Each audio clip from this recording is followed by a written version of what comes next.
Good morning, students. As you have already studied about the company, that company is a legal entity, and we have to follow a proper procedure for registration or for formation of a company. So our next topic is formation of a company, जिसकी आपकी stages है different. हम इन stages को detail में study करेंगे इस chapter में, इस टॉपिक में. तो फर्स्ट ऑफ ऑल हम बात करते हैं फॉर्मेशन ऑफ कंपनी के बारे में कि कंपनी को अगर हमने बनाना है तो उसकी क्या स्टेजेस हैं. तो सबसे पहली स्टेज है प्रमोशन की, सेकंड स्टेज है आपकी इनकॉर्पोरेशन की, and third is capital collect करना, raising of capital, and fourth is business को स्टार्ट करना, that is commencement of business. तो ये 4 स्टेजेस हैं, 4 स्टेप्स हैं जो कि कंपनी को बनाने हैं. आपकी जो टेक्स्ट बुक है उसमें जो थर्ड स्टेप है रेजिंग ऑफ कैपिटल, इसको सेपरेट स्टेप ना देके सेकंड में ही इसको ऐड कर दिया गया है. That is not a different topic की आपकी बुक में नहीं है, बुक में है वो, बट ये है कि आपको वो सेकंड स्टेप के बीच में मर्ज करके ही दिया गया है, right. So these are the stages for formation of company, जो कि हम डिटेल में अब स्टडी करेंगे कि ये क्या है. So let's study first of all promotion. Promotion क्या होता है? प्रमोशन किसी भी कंपनी को बनाने की फर्स्ट स्टेज है. और इसके अलावा आप ये कह सकते हो कि जब भी आप ये कह सकते हो किसी एक बिजनेस को स्टार्ट करने का आइडिया न्यू किसी माइंड में आता है, न्यू बिजनेस के बारे में, तो तभी से ही बिजनेस के बारे में तो तभी से ही प्रमोशन स्टार्ट हो जाता है बिजनेस का. कोई भी इंडिविजुअल या ग्रुप ऑफ पर्सन्स जो कि एक नया बिजनेस स्टार्ट करना चाहते हैं और इसके बारे में अभी सिर्फ प्लान कर रहे हैं, सोच रहे हैं, तो वो पर्सन जो ये सारा कुछ प्लान कर रहे हैं, डिसाइड कर रहे हैं, थिंकिंग कर रहे हैं, दे आर ऑल प्रमोटर्स. वो प्रमोटर्स होते हैं. And now the main question is what the deep and profound thought is to be done about. वो डीप थिंकिंग किस चीज़ के बारे में है?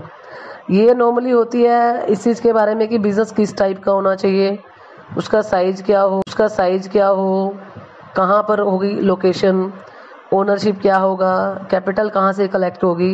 ये सारे क्वेश्चंस होते हैं जिसके बारे में वो सब कुछ प्लान करते हैं. और प्रमोटर्स जब ये सारी थिंकिंग प्लान कर रहे हैं तो वो सारी चीज़ें कंसिडर करते हैं. साथ में ये भी देखते हैं कि कितनी कंपटीशन बढ़ रहा है, उसको भी ध्यान में रखना है हमें. तो they always look for the new ideas. हमेशा ये कोशिश करते हैं नए आइडियाज़ ढूंढें, उसको इम्प्लीमेंट करें और बेस्ट पॉसिबल वे से उसको प्रमोट करें. सो इन दिस मैनर जो है वो बिजनेस को प्रमोट करते हैं और फिर वो किसी डिजायरस पर्सन को उसको सेल कर देते हैं, क्योंकि वो बिजनेस को चलाते नहीं है. They just promote, stand out the business, after that they sell it to the desirous person. So promotion में वो सारी एक्टिविटीज आती हैं जो किसी बिजनेस को एग्जिस्ट. फर्स्ट ऑफ ऑल एक आइडिया किसी के पर्सन के माइंड में आता है और या ग्रुप ऑफ पर्सन के माइंड में हो सकता है.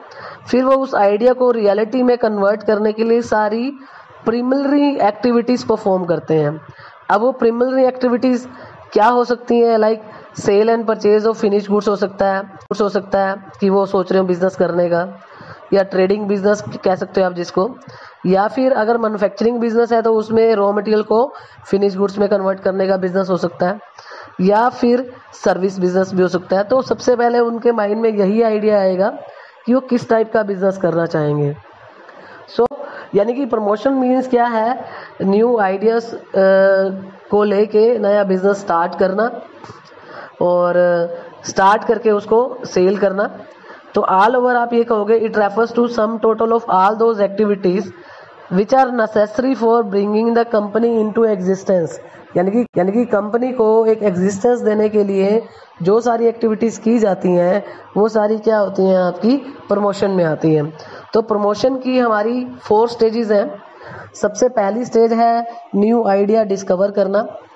सबसे पहले किसी सिंगल पर्सन या ग्रुप ऑफ पर्सन के माइंड में एक आइडिया आता है, कोई नया प्रोडक्ट मार्केट में लॉन्च करना है जिसकी मार्केट में डेफिशिएंसी है या जिसकी रिक्वायरमेंट है, और जब हम न्यू आइडिया डिस्कवर करते हैं तो इसमें कुछ सम प्रोफेशनल्स जो होंगे वो इसके बारे में इन्वेंशन करेंगे नहीं, या ये हो सकता है कोई ट्रेड एसोसिएशन हो सकती हैं, या गवर्नमेंट ब्यूरोस हो सकते हैं।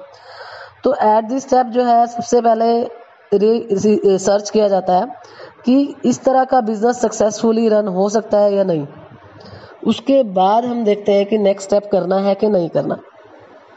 अगर इस बिजनेस की सक्सेसफुल होने की पॉसिबिलिटी होती है तो हम नेक्स्ट स्टेप पे जाते हैं, जिसको बोलते हैं डिटेल इन्वेस्टिगेशन। डिटेल इन्वेस्टिगेशन क्या है? ये है आपकी उस चीज़ के बारे में, उस बिजनेस के बारे में कंप्लीट डिटेल इन्वेस्टिगेशन करना जो हम बिजनेस स्टार्ट करना चाहते हैं। फॉर एग्जांपल, जो प्रोडक्ट हम बनाना चाहते हैं क्या उसके लिए रॉ मटेरियल अवेलेबल है, उस मटेरियल की कॉस्ट क्या है, प्रोडक्ट को बनाने के लिए मशीनरी की requirement, possibility of competition, product sell का होगा, उसका सेलिंग प्राइस क्या होगा, एक्सपेक्टेड प्रॉफिट क्या होने वाला है, इसके लिए लेबर अवेलेबल है या नहीं है। तो ये सारी चीज़ें होती हैं, इसके बारे में हम उसकी फिजिबिलिटी चेक करते हैं कि क्या उसको रियल में उस प्रोजेक्ट को लगाना पॉसिबल है या नहीं है, right. And after that different factors को असेंबल किया जाएगा।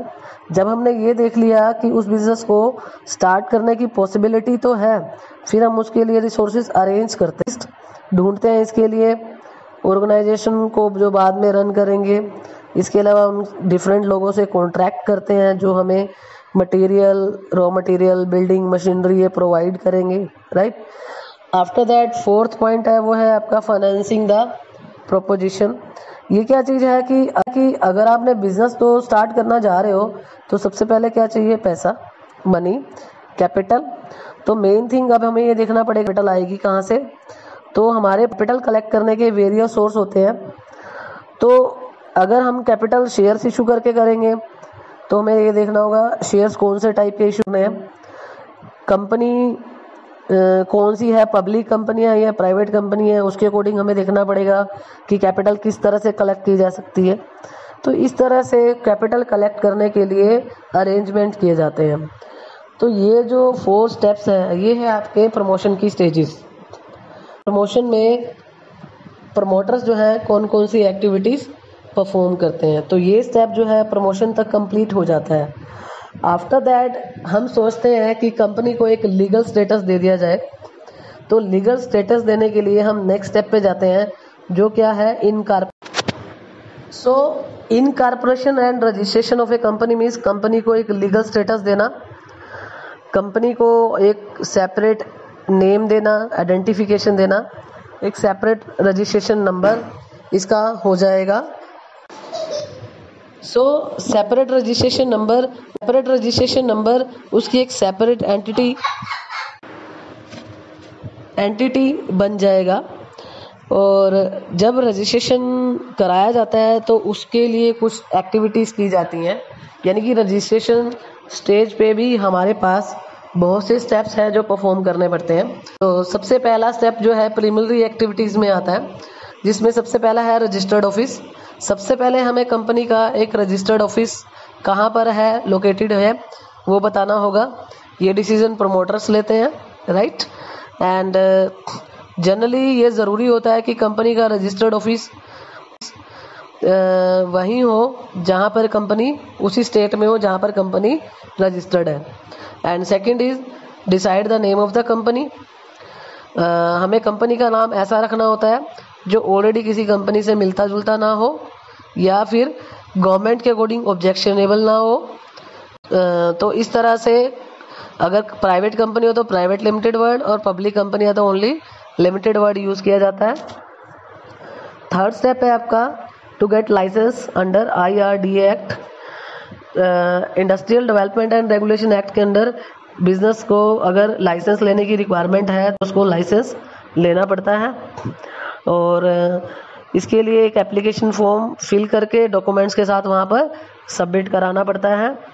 और ये एप्लीकेशन जो है जो सबमिट होती है वो किसको होती है? Secretary trade and industrial ministry government of India को, और वहाँ से इसका लाइसेंस बनता है। आफ्टर दैट नेसेसरी अपॉइंटमेंट्स की जाती हैं, लाइक जो लोग बिजनेस से जुड़े होते हैं किसी ना किसी तरीके से underwriters, brokers, bankers, legal advisers, auditors, इन सब के नेम हमें बताने पड़ते हैं और मेमोरेंडम ऑफ एसोसिएशन में इन सब के साइन भी होते हैं। इसके बाद है आपका इम्पोर्टेंट डॉक्यूमेंट प्रिपेयर करना।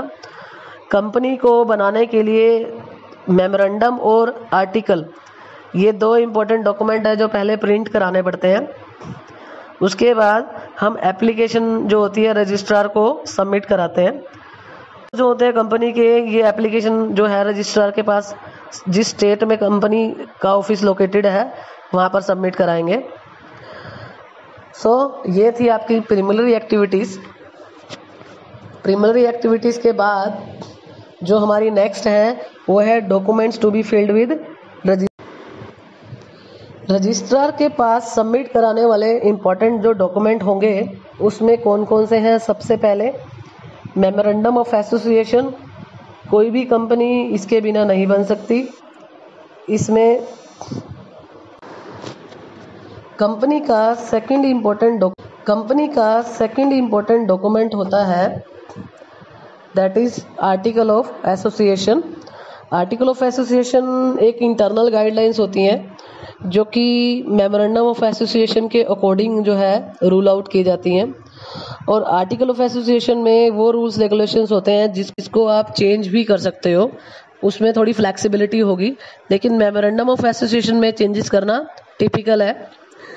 तो आर्टिकल ऑफ एसोसिएशन में जो इंटरनल गाइडलाइंस होती हैं, अगर कंपनी आर्टिकल नहीं बना रही तो उसकी जगह टेबल ए कंपनी एक्ट में दी गई है वो फॉलो की जाती है। इसके अलावा है आपका information about registered office. Company को उस लोकेशन का एड्रेस देना पड़ेगा जहां पर हमारा रजिस्टर्ड ऑफिस है। अगर रजिस्टर्ड ऑफिस पहले फाइनलाइज नहीं हुआ तो विद इन 30 डेज रजिस्ट्रेशन के आपको वो इन्फॉर्मेशन देनी होती है। After that list of directors, एक लिस्ट डायरेक्टर्स की जो कि कंपनी के रजिस्ट्रेशन के टाइम अवेलेबल हैं, उनके नेम, एड्रेस और डिटेल जो है वहाँ पे फिल करनी होती है। अगर प्राइवेट कंपनी है तो उस केस में ज़रूरत नहीं है। इसके अलावा रिटन कंसेंट ऑफ डायरेक्टर्स, सारे डायरेक्टर्स जो कि कंपनी के डायरेक्टर बनने के लिए रेडी थे उनकी एक रिटन कंसेंट भी साथ में लगती है जब हम फॉर्म फिल करके देते हैं रजिस्ट्रार को। इसके बाद undertaking regarding qualification shares, written consent के साथ एक इन्फॉर्मेशन और भी देनी होती है। वो क्या कि वो सभी डायरेक्टर्स प्रॉमिस करते हैं कि वो कंपनी के क्वालिफिकेशन शेयर्स परचेज करेंगे। क्वालिफिकेशन शेयर्स मतलब कंपनी ने फिक्स किया होता है कि मिनिमम उसको कितने शेयर्स खरीदने हैं अगर वो कंपनी का डायरेक्टर बनने जा रहा है तो। इसके अलावा प्रिलिमिनरी एग्रीमेंट होते हैं मैनेजरियल पर्सन के साथ, यानी कि वो लोग जो कंपनी के मैनेजर्स, मैनेजिंग डायरेक्टर्स, ट्रेजरर्स ये बनने के लिए रेडी होते हैं। तो उस केस में उनका उनके साथ सबके साथ क्या किया जाता है, कॉन्ट्रैक्ट किए जाते हैं। और अगर एक प्राइवेट कंपनी है तो इसकी ज़रूरत नहीं है इन्फॉर्मेशन की। इसके बाद स्टैच्यूटरी डिक्लेरेशन है। कंपनी को एक स्टैच्यूटरी डिक्लेरेशन करनी पड़ती है रजिस्ट्रार के सामने कि हमने सारी लीगल फॉर्मेलिटीज़ कंप्लीट कर ली हैं। And third point is payment of prescribed fees. जब हम डॉक्यूमेंट सबमिट कराते हैं तो उसके साथ एक फ़ीस भी सबमिट करानी पड़ती है रजिस्ट्रार ऑफ कंपनी के पास। ये फ़ी जो डिपॉजिट की जाती है वो गवर्नमेंट ऑफ इंडिया के अकाउंट में, रिजर्व बैंक के जो अकाउंट है उसमें सबमिट की जाती है। और इसकी रजिस्ट्रेशन के क्या प्राइजेज़ हैं या रेट्स हैं ये कंपनी एक्ट की शेड्यूल 10 में अवेलेबल है कि उसके लिए क्या चार्जेस हैं। तो ये जो सारे स्टेप्स हैं ये हैं कंपनी के डॉक्यूमेंटेशन तक। इसके बाद जो हमारा नेक्स्ट स्टेप आता है वो है हमारा कैपिटल सब्सक्रिप्शन। वो सिचुएशन है जिसमें कंपनी कैपिटल कलेक्ट करती है और एक प्राइवेट कंपनी हो या एक पब्लिक कंपनी हो, शेयर्स के थ्रू अपना मनी कलेक्ट करती है रजिस्ट्रेशन के बाद। तो कैपिटल के रिगार्डिंग इसमें अगर एक पब्लिक कंपनी है तो वो जनरल पब्लिक को इनवाइट करेगी शेयर्स खरीदने के लिए। और इसके अलावा कैपिटल सब्सक्रिप्शन की स्टेज में प्रमोटर्स जो है कुछ एक्टिविटीज़ परफॉर्म करते हैं कि रिक्वायर्ड कैपिटल कलेक्ट हो जाए। कंपनी प्रोस्पेक्टस इशू करती है जनरल पब्लिक को और एक कॉपी जो है रजिस्ट्रार को भी सबमिट करती है। और बैंकर्स जो होते हैं वो इस शेयर्स को खरीदने के लिए एप्लीकेशंस रिसीव करते हैं। अगर एक कंपनी मिनिमम सब्सक्रिप्शन रिसीव कर लेती है तो उस केस में वो अपने शेयर्स अलॉट कर देती है फर्दर शेयर होल्डर्स को। और इसके अलावा अगर कंपनी को मिनिमम सब्सक्रिप्शन नहीं मिलता यानी कि मिनिमम एप्लीकेशंस नहीं आती तो 120 डेज के अंदर ही वो सारा पैसा उनको वापस दे, एप्लीकेशन के साथ हमें मनी दी है, राइट। एंड अब ये मिनिमम सब्सक्रिप्शन कितना है, कंपनी एक्ट के अकॉर्डिंग ये लिमिट फिक्स कर दी गई है कि कम से कम 90% जितने हम शेयर इशू कर रहे हैं उनका एप्लीकेशन आना चाहिए, तो वो मिनिमम सब्सक्रिप्शन माना जाएगा। अगर कंपनी प्रोस्पेक्टस इशू करती है तो यही सिचुएशन रहेगी। लेकिन अगर कंपनी प्रोस्पेक्टस इशू नहीं कर रही तो उस केस में उसकी जगह एक स्टेटमेंट इशू करती है जो कि at least 3 days in advance होता है फर्स्ट अलॉटमेंट से पहले।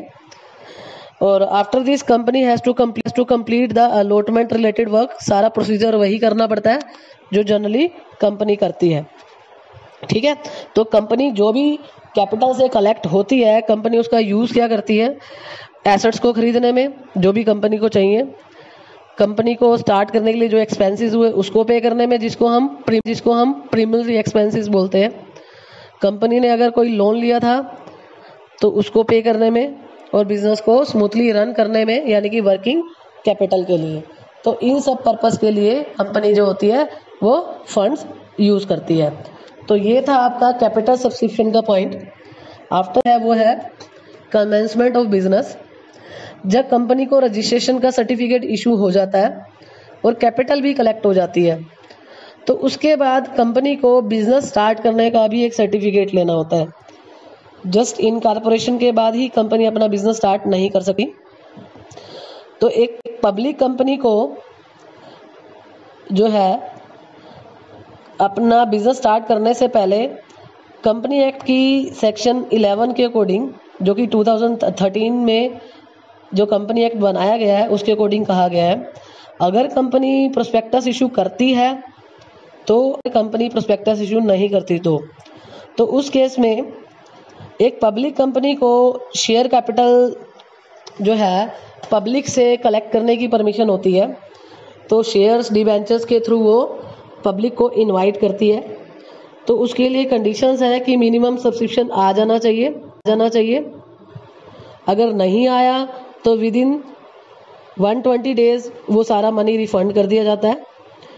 दूसरा, हर एक डायरेक्टर ने जो कि कंपनी का डायरेक्टर बनने के लिए कंसेंट देता है उसने कॉन्ट्रैक्ट कर लिया हो और जो शेयर्स खरीदने थे वो उसने परचेज कर लिए हो।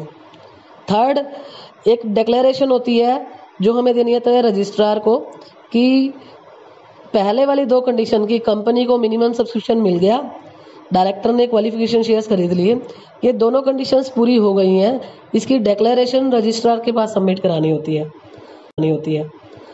ये तब होती है जब कंपनी प्रोस्पेक्टस इशू करती है। अगर कंपनी प्रोस्पेक्टस इशू नहीं कर रही तो उस केस में उसकी जगह एक स्टेटमेंट इशू किया जाता है रजिस्ट्रार के पास, और हर एक डायरेक्टर ने क्वालिफिकेशन शेयर्स परचेज कर लिए हैं और उसके लिए पेमेंट दे दी है। और थर्डली, डिक्लेरेशन की जाएगी कि पहले वाली 2 कंडीशंस पूरी हो गई हैं रजिस्ट्रार के पास। तो ये फॉर्मेलिटीज़ कंप्लीट होने के बाद रजिस्ट्रार सर्टिफिकेट ऑफ कमेंसमेंट जो बिजनेस का है वो इशू करता है और उसके बाद ही कंपनी बिजनेस स्टार्ट कर सकती है, राइट। तो इसके बाद बिजनेस जो है प्रॉपर में आ जाएगा और कंपनी प्रॉपरली स्टार्ट हो जाएगी। तो जो ये टॉपिक है फॉर्मेशन ऑफ कंपनी का ये कंप्लीट हो जाता है यहीं पर। After that we will start our next topic, that is main documents of formation of company, जो कि आपका नेक्स्ट टॉपिक है। We will continue